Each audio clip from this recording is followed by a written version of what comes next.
I'm going to talk to you about some things I've learned in my journey. Most from experience, some of them I heard in passing, many of them I'm still practicing, but all of them I do believe are true. Life is not easy. It is not. Don't try to make it that way. Life's not fair. It never was. It isn't now, and it won't ever be. Do not fall into the trap, the entitlement trap, of feeling like you're a victim. You are not. Get over it and get on with it. So the question that we got to ask ourselves is what success is to us, what success is to you. Is it more money? That's fine. I got nothing against money. Maybe it's a healthy family. Maybe it's a happy marriage. Maybe it's to help others, to be famous, to be spiritually sound, to leave the world a little bit better place than you found it. Continue to ask yourself that question. Now, your answer may change over time, and that's fine. But do yourself this favor. Whatever your answer is, don't choose anything that will jeopardize yourself. Prioritize who you are, who you want to be, and don't spend time with anything that antagonizes your character. Be brave, take the hill, but first answer that question, what's my hill? So first, we have to define success for ourselves. And then we have to put in the work to maintain it. Take that daily tally. Tend our garden. Keep the things that are important to us in good shape. Where you are not is as important as where you are. It is just as important where we are not as it is where we are. Look, the first step that leads to our identity in life is usually not, I know who I am. I know who I am. That's not the first step. The first step is usually, I know who I am not. Process of elimination.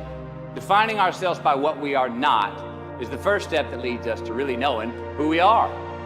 You know that group of friends that you hang out with that they really might not bring out the best in you? You know, they gossip too much, or they're kind of shady. They really aren't going to be there for you in a pinch. Or how about that bar that we keep going to that we always seem to have the worst hangover from? Or that computer screen, right? The computer screen that keeps giving us an excuse not to get out of the house and engage with the world and get some real human interaction. Or how about that food that we keep eating? Stuff that tastes so good going down, it makes us feel like crap the next week. We feel lethargic and we keep putting on weight. Well, those people, those places, those things, stop giving them your time and energy. Just don't go there. I mean, put them down. And when you do this, when you do put them down, when you quit going there, when you quit giving them your time, you inadvertently find yourself spending more time and in more places that are healthy for you, that bring you more joy. Why? Because you just eliminated the who's, the where's, the what's, and the when's that were keeping you from your identity. Like, trust me, too many options, I promise you, too many options will make a tyrant. All right, so get rid of the excess, the wasted time. Decrease your option. If you do this, you will have accidentally, almost innocently, put in front of you what is important to you by process of elimination. Knowing who we are is hard. It's hard. Give yourself a break. Eliminate who you are not first. You're going to find yourself where you need to be.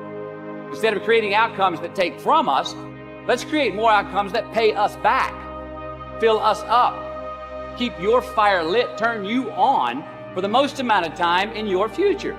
We try our best, we don't always do our best.